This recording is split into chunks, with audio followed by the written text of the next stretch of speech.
கரூர் கூட்ட நெரிசலில் உயிரிழந்தவர்களின் குடும்ப உறுப்பினர்களுக்கு அரசு வேலை வழங்கப்பட்டிருக்கிறது என தமிழக அரசு தரப்பிலிருந்து மெட்ராஸ் உயர்நீதிமன்ற மதுரை அமர்வில் விளக்கமளிக்கப்பட்டிருக்கிறது.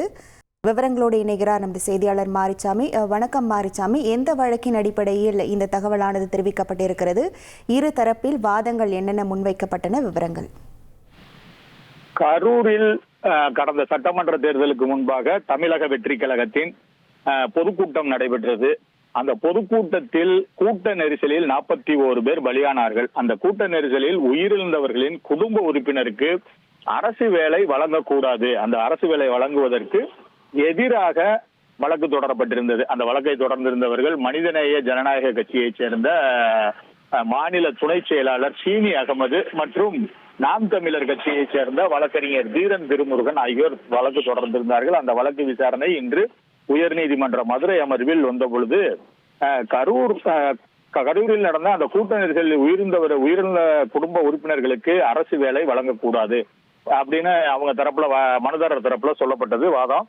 அப்போ அரசாங்கத்தால் எடுக்கப்பட்ட ஒரு கொள்கை, அதாவது ஒரு திட்டமிட்ட கொள்கை முடிவு இது. மேலும் அது அரசியலமைப்பு சட்டத்தின் கட்டமைப்பிற்கு உட்பட்டு செயல்படுத்தப்பட்டிருக்கிறது என பதில் மனுல தாக்கல் பண்ணாங்க. இந்த பதில் மனுவை தாக்கல் பண்ணவர் தமிழ்நாடு அரசின் வருவாய் மற்றும் பேரிடர் மேலாண்மை துறையின் அரசு செயலாளர் KS பழனிசாமி சார்பில் பதில் மனு தாக்கல் செய்யப்பட்டது. ஏன்னா ஏற்கனவே நடந்த விசாரணையில அவர் பதில் மனு தாக்கல் செய்ய சொல்லியிருந்தாங்க கோர்ட்டு.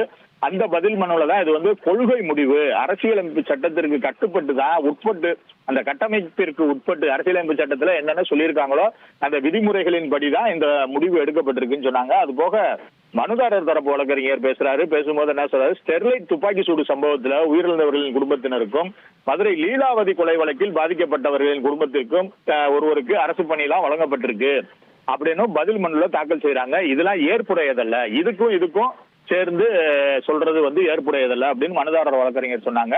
அது போக கூட்டத்தை சரியாக காவல்துறை கையாளாததால் இந்த நெரிசல் சம்பவம் நடந்திருக்கு. கூட்டத்தை காவல்துறை சரியான முறையில சரி பண்ணல, அதனாலதான் இந்த சம்பவம் நடந்திருக்கு. 41 பேர் உயிரிழந்திருக்காங்க. அவங்க மீது எந்த தப்பும் இல்லை. உயிரிழந்தவர்கள் வந்திருக்காங்க கூட்டத்துக்கு, ஆனா காவல்துறை தான் அதுக்கு தப்பு அப்படின்ற மாதிரி சொன்னாங்க. உச்சநீதிமன்றத்தில் வழக்கு விசாரணை நடைபெற்று வருகிறது அப்படின்னு அரசு தரப்புல அரசு தலைமை வழக்கறிஞர் உயர்நீதிமன்ற மதுரை அமர்வுல அந்த வாதத்துல முன்வைக்கிறார். இது உச்சநீதிமன்றத்திலையும் இந்த வழக்கு விசாரணையில் இருக்குன்னு சொன்னாரு. அதுபோக மனுதாரர் தரப்புல சுமார் 39 லட்சம் இளைஞர்கள், தமிழ்நாட்டில் மட்டும் சுமார் 39 லட்சம் இளைஞர்கள் வேலைவாய்ப்பின்றி தவிக்கிறார்கள். 20 லட்சம் பேர் ஏறத்தாழ ஒவ்வொரு தேர்வுக்கும் விண்ணப்பிக்கிறார்கள். போட்டித் தேர்வுகள், அரசு வேலைக்குரிய தேர்வுகளுக்கு ஒவ்வொரு தேர்வுக்கும் 20 லட்சம் பேர் ஏறத்தாழ விண்ணப்பிக்கிறார்கள் அப்படின்னு சொல்றாங்க. அப்ப அரசு தரப்புல இருந்து என்ன சொல்றாங்கன்னா, மனுதாரர் தரப்பில் தான் தேர்வுக்கு தயாராகி வருவதாக ஒரு இடத்தில் குறிப்பிட்டாலும் அவரது மனு பொதுநல வழக்கா அல்லது அவரை பணி வழங்க பரிசீலிக்க கோரும் வழக்கா அப்படின்னு தெளிவில்லை அப்படின்னு. அதாவது இந்த மனு போட்டிருக்கவரு நானும் தேர்வுக்கு தயாராகி வருகிறேன் அப்படின்னு சொல்றாரு. இது இவர் போட்டிருக்கிறது பொதுநல வழக்கா இல்ல அவருக்கான வேலை கேட்கிறாரா அப்படின்னு கேட்கிறாங்க. இந்த வழக்கில் மட்டும் பாதிக்கப்பட்ட குடும்பத்தினருக்கு பணி வழங்க எதிர்ப்பு தெரிவிக்கப்படுகிறது. காவல்துறை கூட்டத்தை முறையாக கையாளவில்லை என குற்றம் சுமத்தப்பட்டாலும் அந்த வழக்கு விசாரணை நிலுவையில் இருக்கு. இந்த நேரத்துல நம்ம திருப்பி அந்த வழக்கை இது பண்ணக்கூடாது. வழக்கு விசாரணை உச்சநீதிமன்றத்தில் நிலுவையில் இருக்கின்றத சொல்றாங்க. அரசு கொள்கை முடிவு எடுத்திருக்காங்க. உயிரிழந்தவர்களின் குடும்பத்தின் வாழ்வாதாரம் கருதிதான் இந்த பணி நியமனம் வழங்கப்பட்டிருக்கு அப்படின்னு அரசு தலைமை வழக்கறிஞர் தனது வாதத்தை முன் வச்சிருக்காரு.